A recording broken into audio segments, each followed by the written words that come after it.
Монголчууд дэлхийн сагсан бөмбөгийн ертөнцид нэг том мөрөө үлдээлээ. 3 гарцны 3 сагсан бөмбөгийн 2025 оны дэлхийн аварга шалгуурлах тэмцээн Улаанбаатар хотод болж өнгөрлөө. Тэгвэл энэхүү тэмцээд манай улсын эмэгтэй чигшээ баг ямар зам туулж түүхэн амжилтанд хүрсэн тухай та бүхэнд тоомлон хүргэе. Манай баг D зонд Бразил, Украин, Испани, Германы чигшээ багуудтай уулзраад харан тоглосон. Хамгийн ихний тоглолтод Бразилийг 16-14 харьцаатай хоцсон юм. Тус тоглолтод Батэрдний ариун цэцэг 7 оноогоор бүх тоглогчийг тэргүүлсэн юм.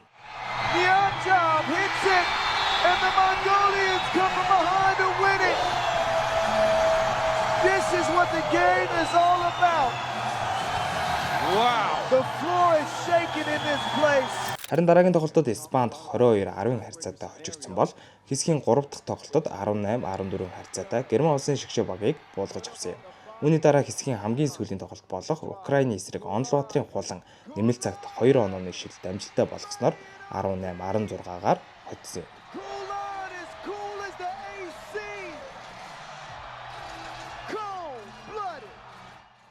Улмаар манай баг 3 хожил 1 хожигдолтой хэсгээсээ 2-оор гарсан юм.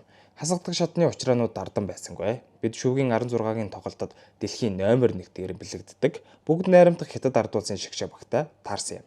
Тоглолт ширүүн уур амьсгалтай үргэлжилж 2 багийн тэргүүлэл ээлж дараалан солигдсоор онооны харьцаа 19-дэр тэнцэж үндсэн цаг дуслаа.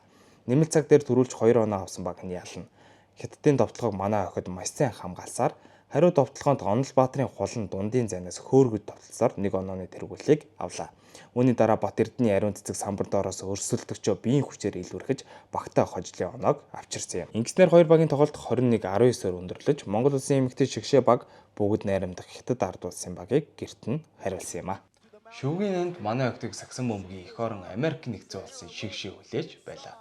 Энэхүү тоглолтч мөн гал гарсан маш сонирхолтой болсон юм. Бүхнээ дайчилж эцсийн мөч хүртлээр тэмцэн 2 багийн тулааны үндсэн цаг дуусахад ердөө 2 секунд дутуу байхад Америкийн баг алдаа хийснээр Нямжавын нандин хүсэл торгуулийн шугамны ард зогссон юм.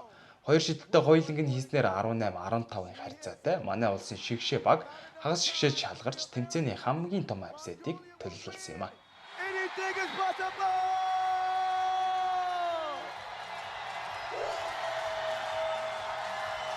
Mongolia pull off the biggest upset ever. The women in Mongolia channel an inner spirit that we haven't seen. This is what legends are made of. Хагас шигшээ боёо шүүгийн дөрөв Польшийн багтай уулзраад дараа мөн лайм тэмцээн өрсөлдөөнийг үзүүлсэн юм. Тоглолтын үндсэн цагт оноо 16 дээр тэнцэж нэмэлт цаг гаргахаар болов. 2 багийн алдаа аль аль нь 7 буюу алдаа гарах эрхгүй тоглолт нэмэлт цагт үргэлжилж байна. Польшийн тамирчин Вероника Теленгэ самбар доороос 1 оноо авснаар Польшийн шигшээ баг оноо илүү гарсан юм. Хариу довтлогоонд ариун цэцэг нандин хүслээр пикет поп явснаар 2 дээр зай үсэж шидсэн юм. Энэхүү шидэлт нь Монгол улсын нэмэгтэй шигшээ баг дэлхийн аварга шалгуурлах тэмцээний мөнгөн медалийн болцол хангаж финалд гаргасан тасалбар болсон юм. Mongolia are going to the ball. The final in OT.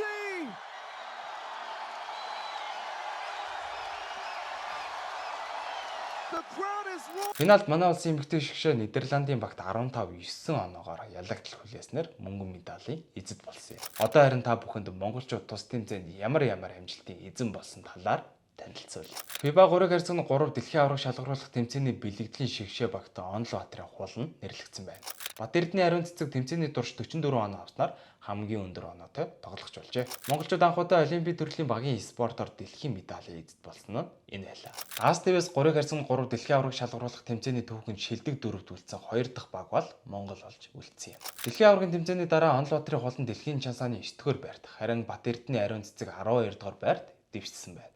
Энэ бол зүгээр нэг мөнгөн медаль 2-р байр биш. Энэ бол 3.5 сая хүн амтай монголчууд багийн спортоор дэлхийн хэмжээнд өрсөлдөх чадвартай гэдгийг дахин нэг удаа харуулсан үйл явдал юм.